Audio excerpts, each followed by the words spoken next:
It's certainly different, you know, you can say that without any fear of equivocation. For sure. But and the ones that you've featured have been fabulous. I mean, they have really, really been unbelievably good, which shouldn't be surprising. Yeah, it's interesting to me. Folks, we're just getting started here. We're just having a quick conversation. Yeah, you can let them in. The industry's so confused on all fronts. Like, though Vintage Wine Estates just released their numbers and they did really well, but also the stock went down because they went really well. So I don't understand that. But the source of wine right now is confused. The players are confused. The marketing is confused. And of course, as you well know, Ed, Sunday night is Guinea Fest, the Armenian Wine Festival in Burbank. I wouldn't miss it for the world. I know. I will say, though, on Tuesday, I tasted a wine from Armenia that was so expressive, so terroir driven, so indicative of the grape called Arani, that I finally said, okay, somebody's arrived. Somebody's figured this out. It's not just making red wine, but making something that is indicative of what it's supposed to be. Well, they've had a lot of practice. Let's face it. You know, I mean, they've been years. doing this a long time. 6,000 years. You know, they've been doing it longer than the French and the Italians and the Greeks, for crying out loud. So they should have learned something in that time. Except the wine, I had this great conversation with this winemaker because I said, my opinion was the Armenians were so hell-bent on indigenous grapes that they missed the opportunity to bring in, you know, Cabernet and Merlot, which who knows how it'll do there, but and grab the marketplace. And I got some pushback on that comment. But how are you going to produce Arani Noir and grab the attention of the regular wine drinker? Yeah, but come on, Paul, don't we have enough Cabernet and Merlot in the world? Well, that was his comment. You know, so, and they don't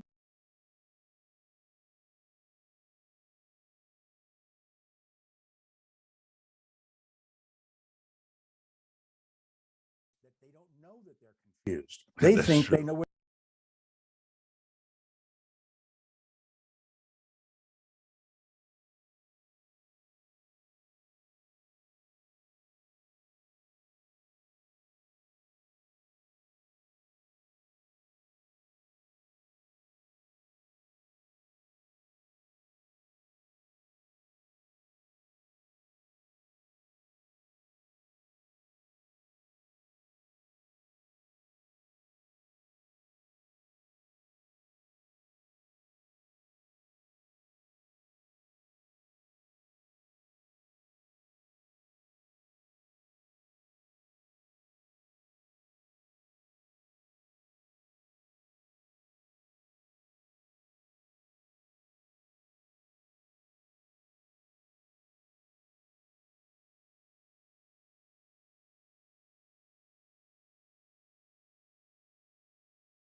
So we're happy to get started on what I'm calling the non-Burgundy, non-Bordeaux reds of France, at least some of them anyway.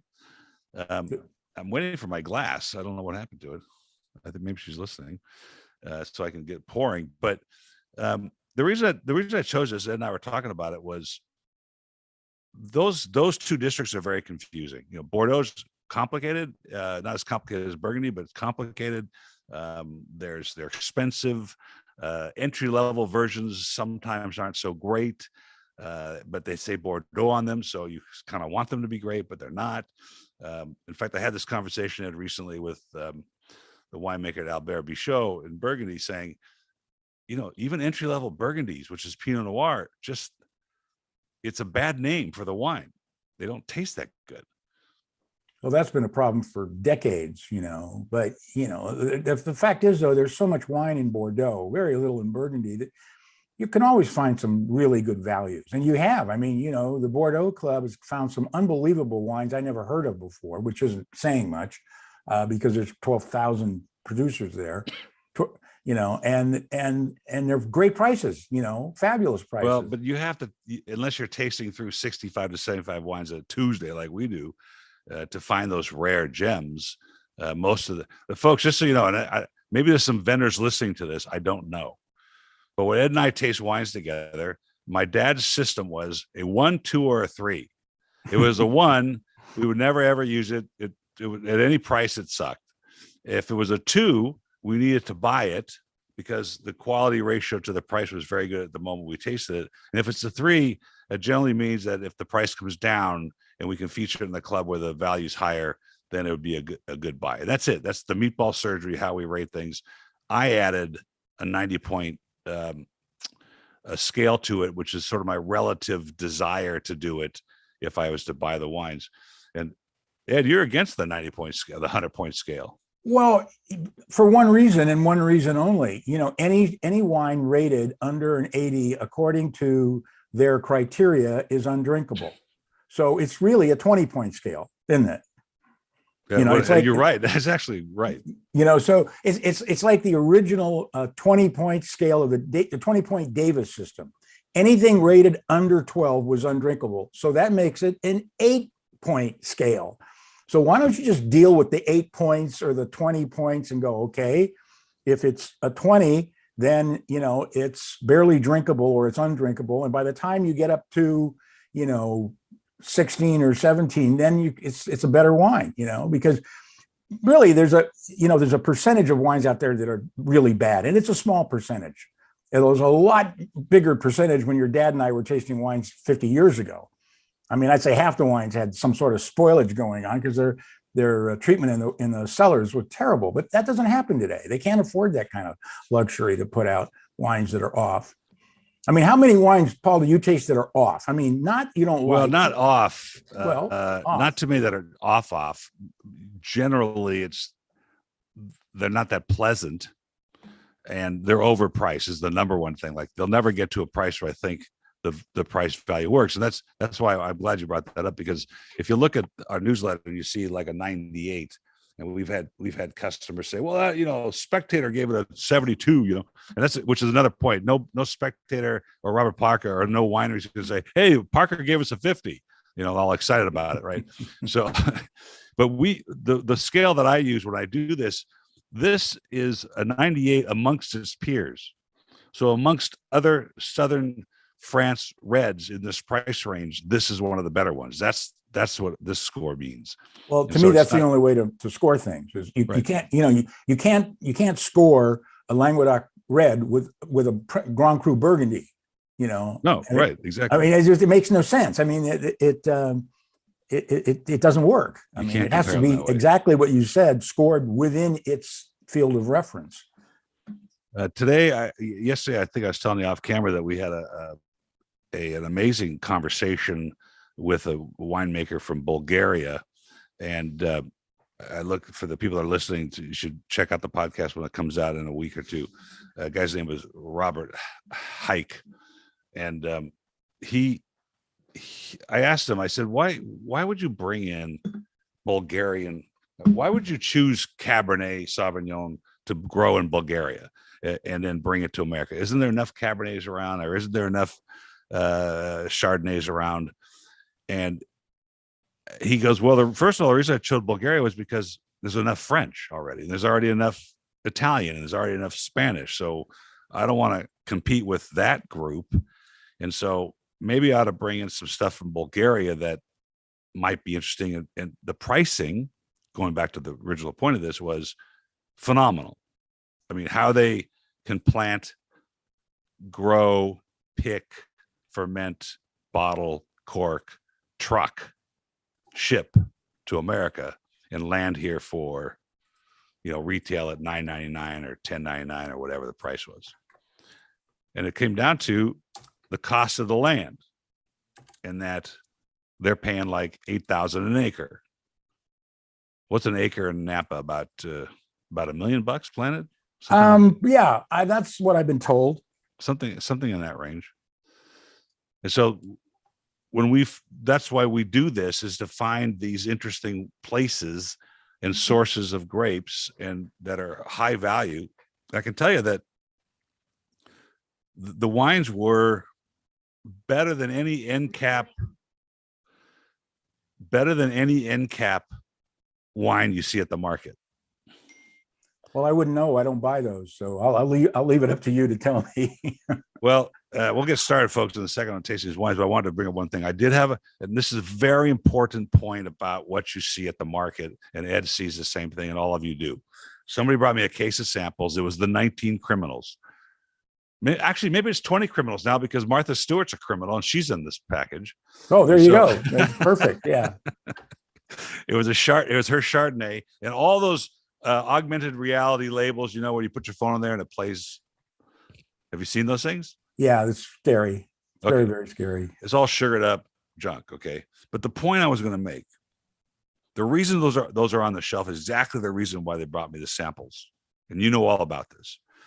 She said, if you buy some of this, I will get you a bottle of Macallan 30-year-old Scotch, which is like, $300 a bottle. And I will get you 2 bottles of this and a case of that. And by the way, this is no joke. She says, I will sell you up to 5 cases of Hello Kitty wine. Now, I get it, Hello Kitty wine. I mean, who wants it?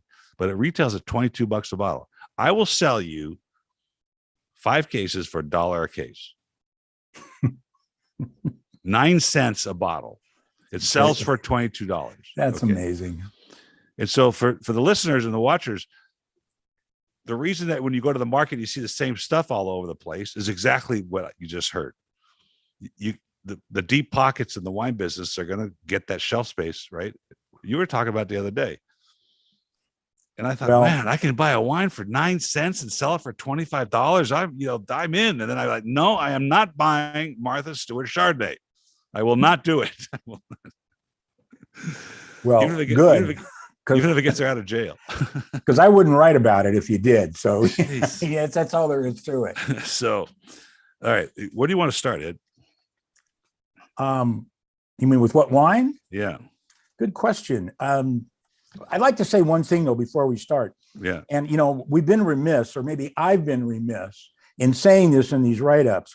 I opened these wines about 3 hours ago, and I went back to them an hour later. Every single one of them was better. And then I just tasted them before I brought them here into my office to taste. And they were all better. Every single one of them was better than when I opened the bottle.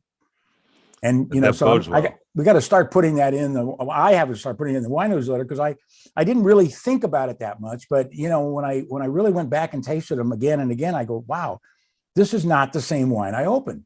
And the biggest surprise was the Bruy. That blew me away.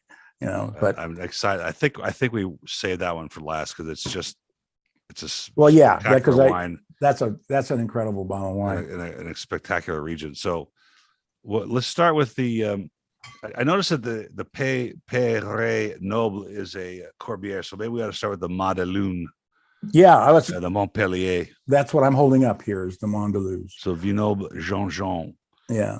So these are from the Languedoc. So we have most of these are from the South, except for the Bruy. So the reason I brought this, I wanted to talk about the South, is a couple of things. One is there's no rules in the South. Right. You can plant whatever you want. And for if everybody's listening, the Bordelais and the Burgundians and other parts of Europe that are shackled by what they're allowed to plant really look at the United States and South America as the new world. Like the two definitions, and correct me if I'm wrong, the two definitions that I tend to land it on for the term new world versus old world is, one is, it is the new world. You get to do whatever you want. And so you're not shackled by old world regulations like you can only plant Cabernet, Cabernet Franc, etc. Yeah, but The other is, but that being said, Paul, what is really planted in that area? The wines that are also planted up north in a place called the Côte d'Rhône, Grenache, Syrah, Mourvèdre, and those wines do the best in the Languedoc, except for a few exceptions, like some Sauvignon Blancs that you've had that are out of this world. we're talking about these wines here. There's no law, but they kind of congregate toward the grapes that do the best. And this is a perfect example of that, in that I believe it's 70% Grenache and 30% Syrah, something like that. That's correct. Yeah, 70% Syrah, 30% Grenache, But what I loved about these guys, and I love the fact that the wine is so good, is that they started practicing organic farming, as I put in the newsletter, before it was called organic farming. In 1936, when they purchased the property, they started to take really serious looks at the pesticides and herbicides, and that was over 80 years ago.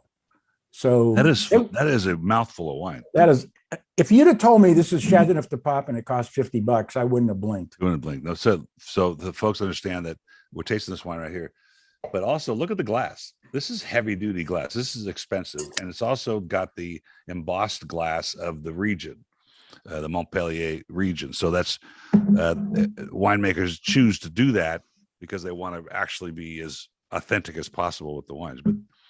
But I'm getting that blueberry, I'm getting sort of the Syrah blueberries, but the backbone of this wine has an amazing texture of like licorice and licorice is a great comment. I mean, I get the little cranberry and the little bit of black cherry and the spice from the Grenache, but then you still get that that solid undercurrent of Syrah, but it doesn't have that part of Syrah that turns me off, which smells like an underside of a dog. Well, I'm just trying to use short terms. That's great. Yeah, we really appreciate that. We appreciate the. But that's not uncommon these days. Particularly with millennials, Gary V, for instance, will use things like Captain Crunch and Fruit Loops as a character of wine, and my dad would cringe if I told him that those terms exist today, because he was so. Who also would have cringed at those would be Michael Broadbent. He did not appreciate contemporary terms for expressing the character of wines. Yeah, but you're talking about one of the great gentlemen of wine in the last century. Did he ever come out to LA for things like besides the auctions? I have a book that he signed really? About I don't know, 30 years ago.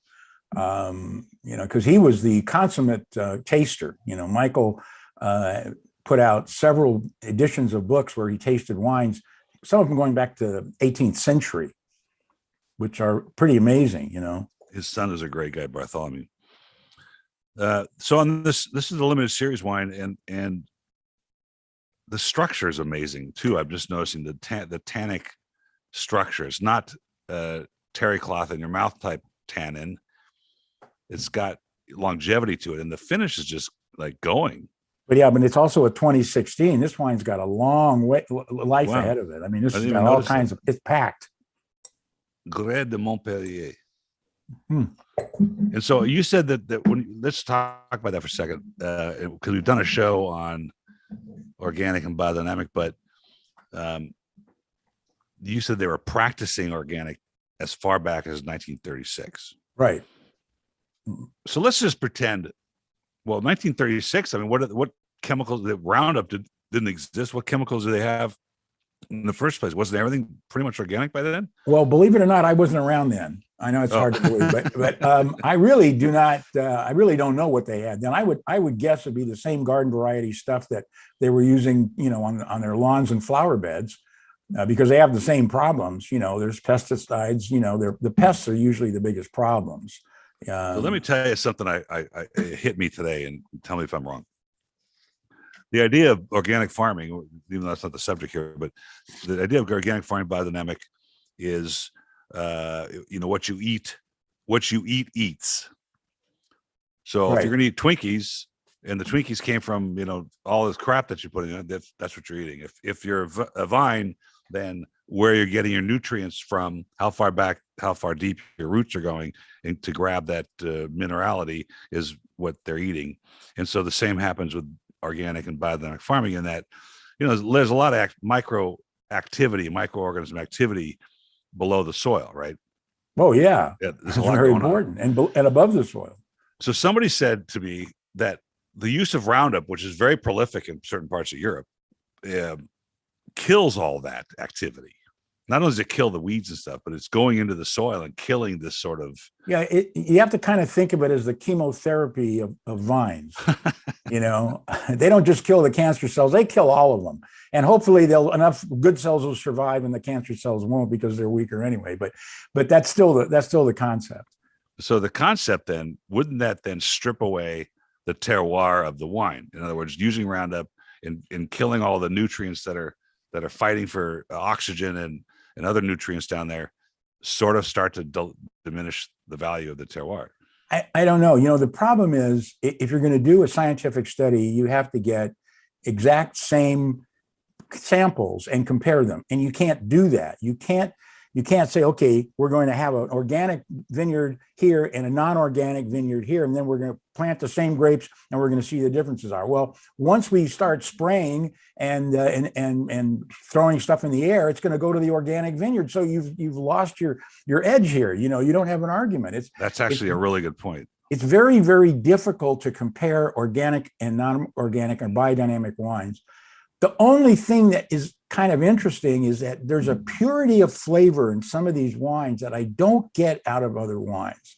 Now, is that because it's organic? It's because just being organic or biodynamic doesn't mean that's the end of the road. These people I know guys that are in the goddamn vineyards with tweezers, pulling out little insects and things like that are getting in the way, No, but that's extraordinarily important, is that concept that you're starting to taste the terroir from an organic wine. And I think that's one of the most important parts of organic farming, is it's going to express the time and place better than a non-organic wine. I think. Yeah, but I don't think it's just due to the organics. It's also due to all the little other things, like how many of these vineyards do not use motorized vehicles in them?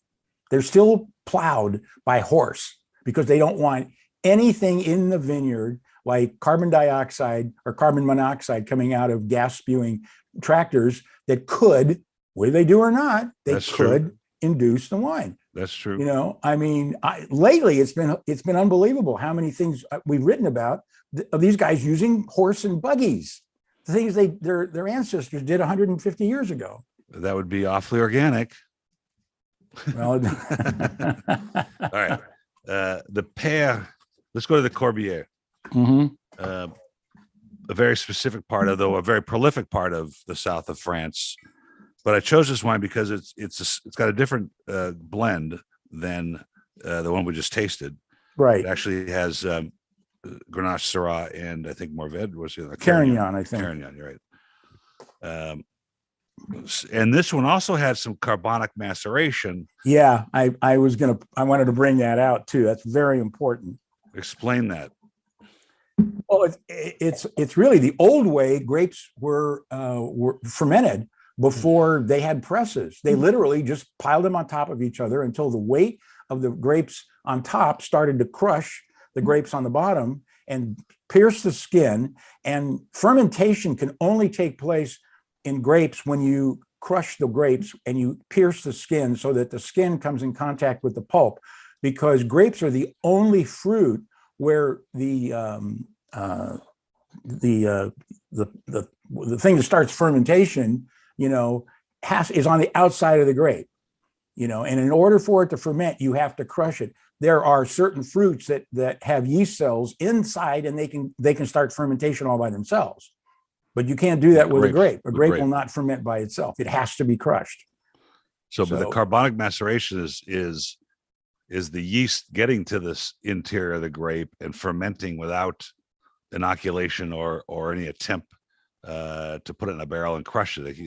But it's also the gentlest way. It's extremely gentle, and you got to be very patient because you go to a winery when they're in crush, and they put these things in the crusher and they just pound the daylights out of it. Right. So, and you got to be careful because sometimes you get too much contact with the skins and the seeds and the stems, and that creates more tannic acid, and you might reach the point of no return where it's too tannic. So it's interesting because it's the first time I heard. I knew we always knew about carbonic maceration. It's a very important part of some styles of wines. I don't get the fresh berries out of this one. I actually get the softer, really complex wine here, a little slightly different than the other one. It's a little smoother and softer than the Mondeluz. But if you pick a grape, and this might be wine geeky stuff for the folks on the show, but if you pick a grape, and it's picked at a time where it's 23 bricks or 24 bricks, and it's going to produce 13% alcohol or 14% alcohol because of that sugar content when it's picked, which is there's a calculation for that. In this case, they kind of wait for that spontaneous fermentation happening inside the cluster to get to like 2% alcohol. That's fascinating to me that they check the alcohol content of that self-fermenting berry, mm-hmm. and then when they crush it, they go down to the full fermentation and get another 12% or so out of the rest of the juice. I think that's really interesting. But don't you get a brighter fruit-driven berry character? Absolutely, no question about it. You get a brighter fruit character, and you get less tannins because there's less contact with the stems and the seeds and the skins. Not that you don't want that in most red wines, because you do, because that's what gives you the backbone and the finish. But there's a point of diminishing returns where there's too much backbone for the amount of fruit that's in the wine. And the beauty about wines like this, these guys know what they're doing. They probably screwed it up enough times to know this is how long we're going to do the carbonic maceration, and then we stop, because after that we reach the point of diminishing returns. So they've made all the mistakes, and now they've learned by them. Unfortunately, there's a lot of new wineries that keep making mistakes. Yeah, well, like getting into the wine business. Yeah, like starting in the first place and deciding that maybe. I actually told the Bulgarian guy. I've been a little more blunt and frank in these podcasts, and it's kind of fun to mix it up. But I'm like, dude, I'm like, literally, what were you thinking?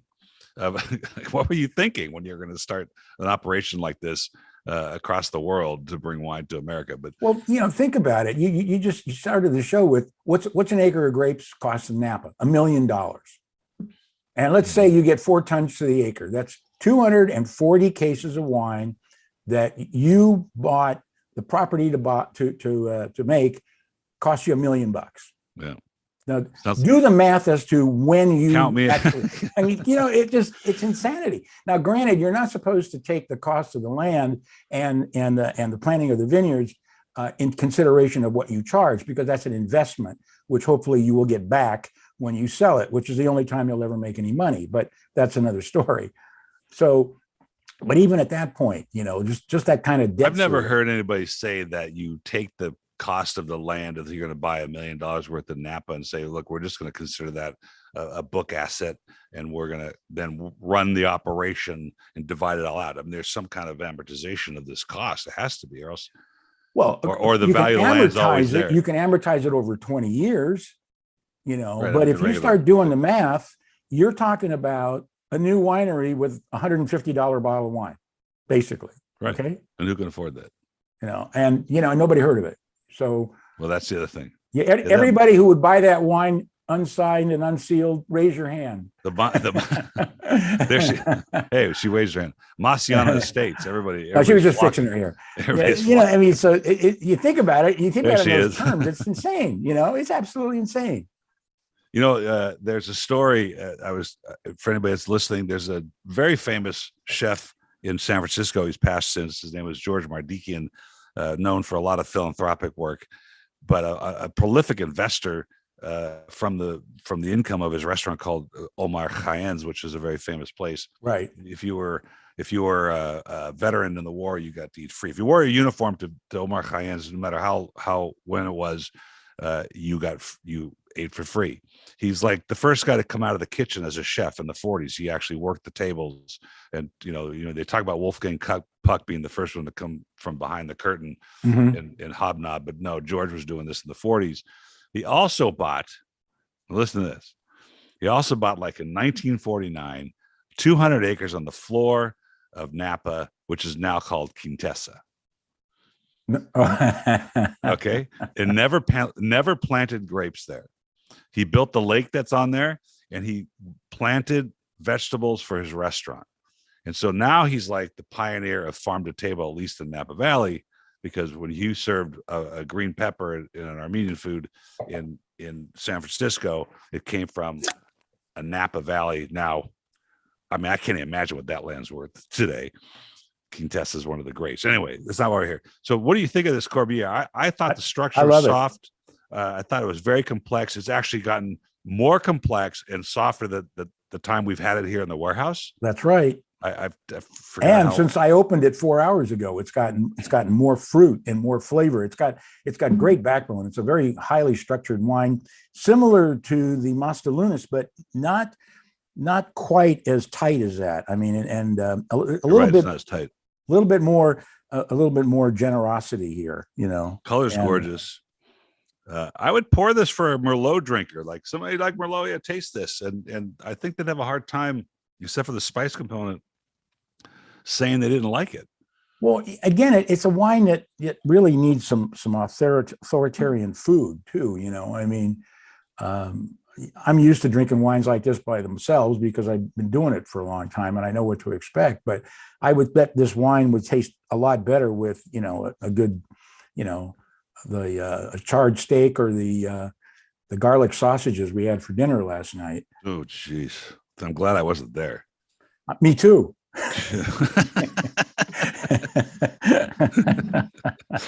There's a restaurant. Have you been to Charcoal in Santa Monica? No. José Citron, a Michelin star chef, but everything's burnt. Yeah. Well, I've been to his other restaurants.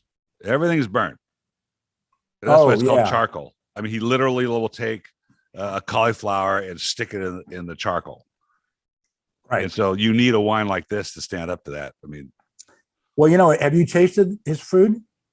Yeah, I was, I had him on the podcast. I'll reserve judgment. It's okay.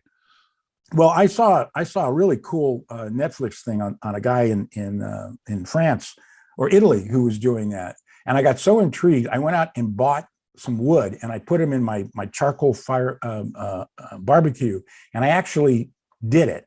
I actually got a prime piece of about a 3-pound or prime Spencer steak, ribeye, and charred the living crap out of it. Okay. I mean, it was black on the inside. I'm going, I just spent $100 and now I'm going to throw it out. Well, I served it to my son and my grandkids and his wife, and they all went, "This is out of this world." There was there was a flavor there that I had never tasted before. And I don't know what it is other than the fact that I thought it was going to be terrible and bitter, and it wasn't.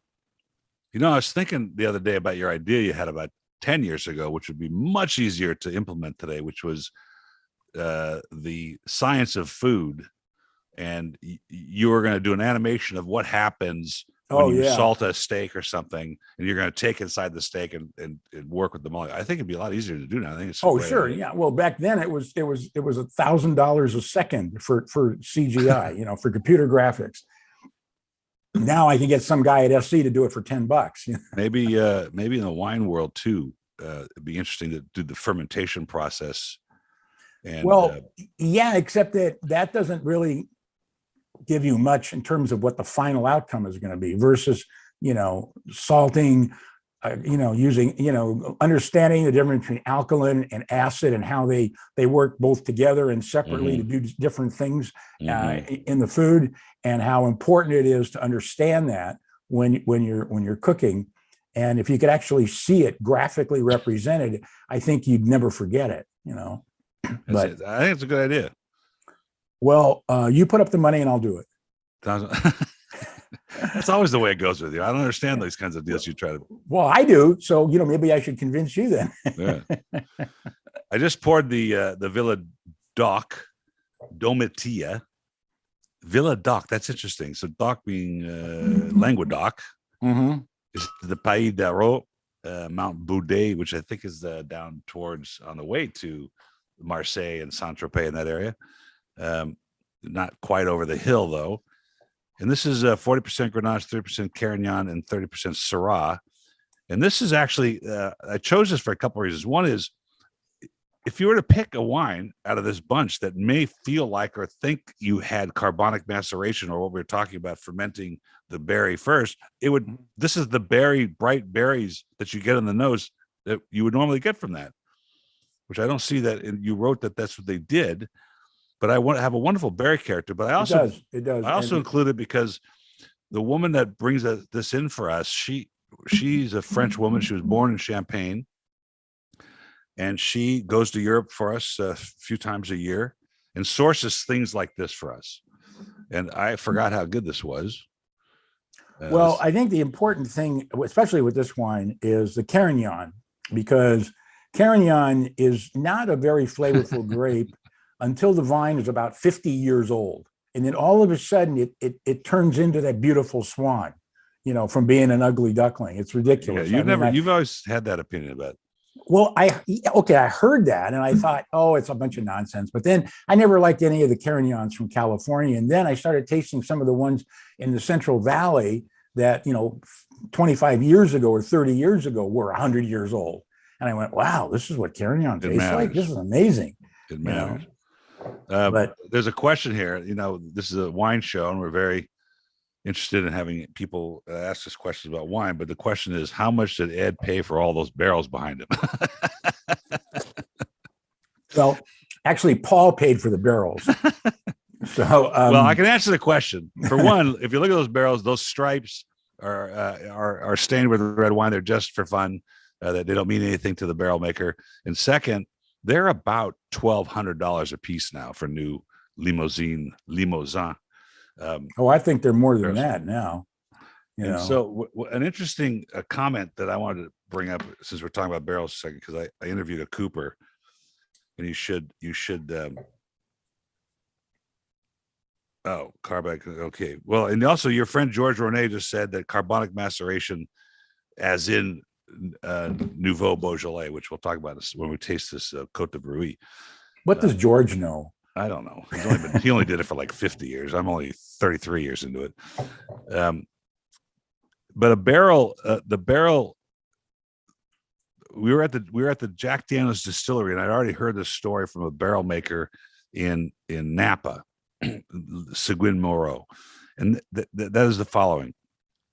You could take a wine, ferment it in barrel or ferment it in tank, whatever you want, age it in barrel. And a lot of times the winemakers will call this barrel select, whatever methodology, or their reserve is strictly the difference in their reserve and their regular wine is that they go through and they pick what they think are the best barrels. Right.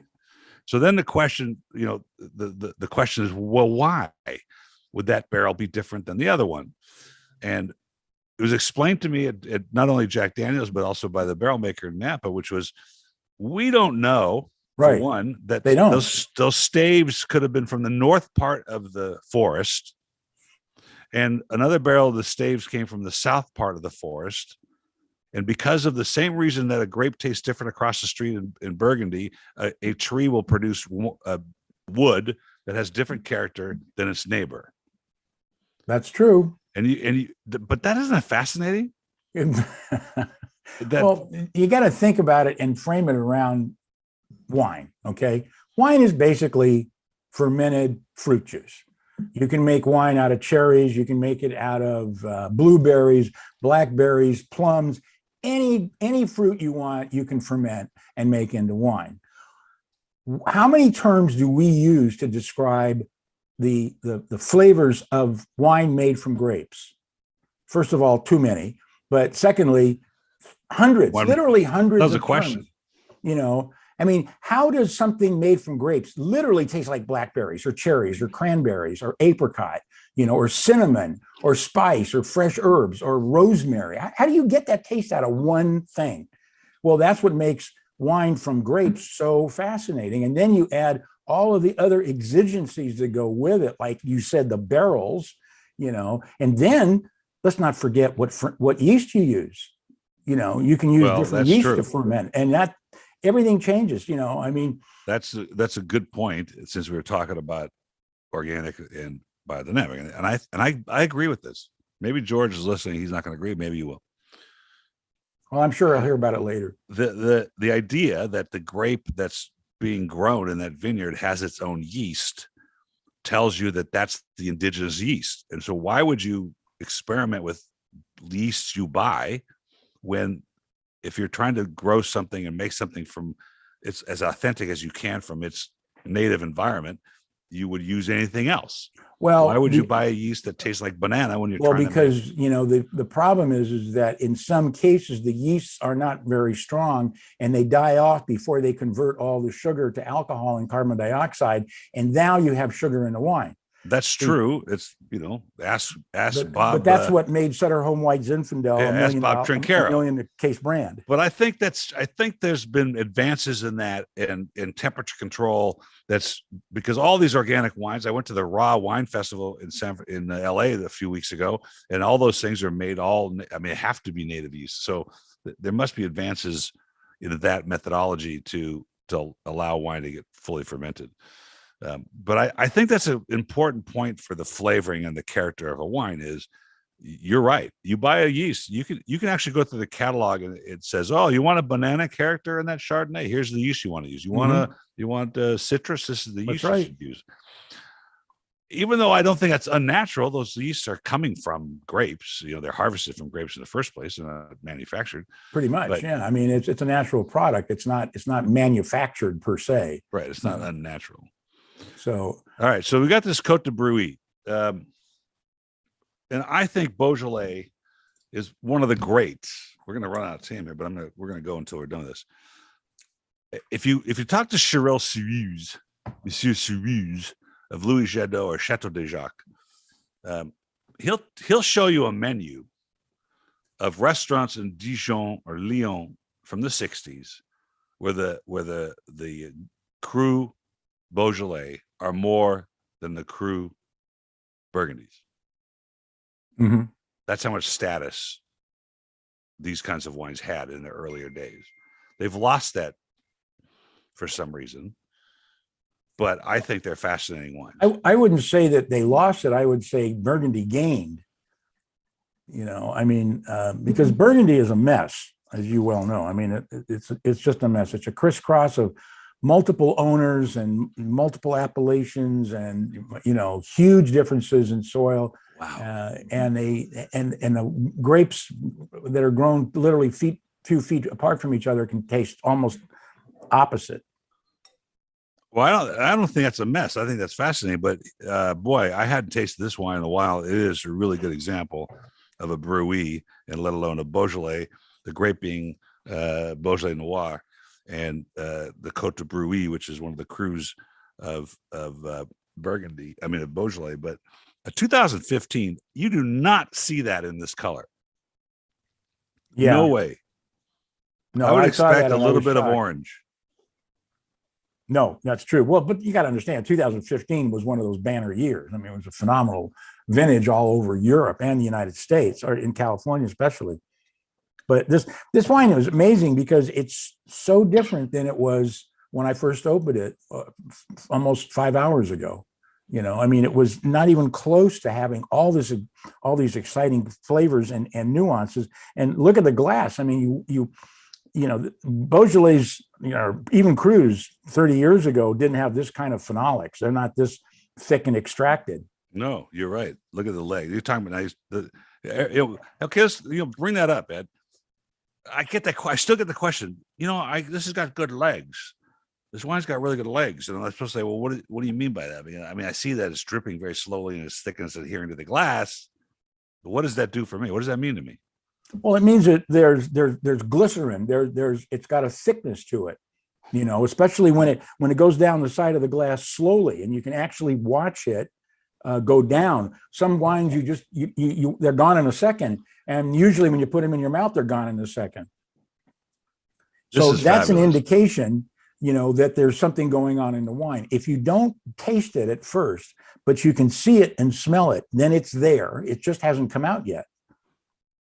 There's 7 crus in Beaujolais, in the Côte de Bruy is one of them. Morgon, I can't remember all of them off the top of my head, but yeah, I know. So and there's many other places you can grow Beaujolais in Beaujolais, but there are 7 crus, and this is one of them. And this is called Les Cailloux, which is the rocks. And I'm not sure. I kind of want to think this is organic or biodynamic, but I can't remember. But I'm excited to have opened this again because I don't think I've tasted since it was a selection. And to find a 2015, of course, is a great year, but still, Beaujolais is known to age, but not. It's not going to go a long time. This is already the color of it is so solid, and there's no bottle age. It's approaching 7 years, but that's really not a long time. No bottle age in the nose. None. Well, let's just say there's no oxidation in the nose. Yeah, right. Which is a sign of age, point. But not a good sign. Mm-hmm. But this wine is all these wines were really good today. I really enjoyed them, and especially the Bruy, because it's just it's such a undervalued wine, it's not very highly thought of. George just jumped in again and says, because you can't trust the yeast. We're talking about a natural yeast. And then he says, kind of like wine salespeople. Which he was for something akin to 40 years. Yeah, he came in here since you're listening, George, and wanted to sell me blueberry flavored Stella Rosa. All right. So that's just, that's a way to end your career, isn't it? So well, that assumes that there's a career in that. Yeah, exactly. Hey, folks, you got any other questions? We just crossed over our 45 minutes, so I don't want to take your time, but this has been a really fabulous catch up on some of these wines that we've had a chance to taste, and really, really great values coming out of France that you don't have to spend a ton of money on to get the experience of French reds, and that's why we did this. The next one coming up is South American. I've got some definite opinions of the wines from South America and what they should be, and now we're going to include wines from Uruguay in that group because we just were able to land some of that. So we're excited to show those. Any questions before we get off? How much did Ed pay for we already answered that question. That is actually the barrel room at Chateau Mouton Rothschild. Ed, I appreciate the time again. My pleasure. We'll do it again in a couple of weeks, and we've got some great stuff coming up that you should listen to the podcast, folks. Wine Talks with Paul K. I just released an episode with Ed. We had a chance to catch up and talk about what it takes to start a winery and end it at the same time. Yeah, yeah, you can do both at the same day. That's right. All right, nice Cheers, talking folks. to you. Thanks. We'll see you soon. We'll see you.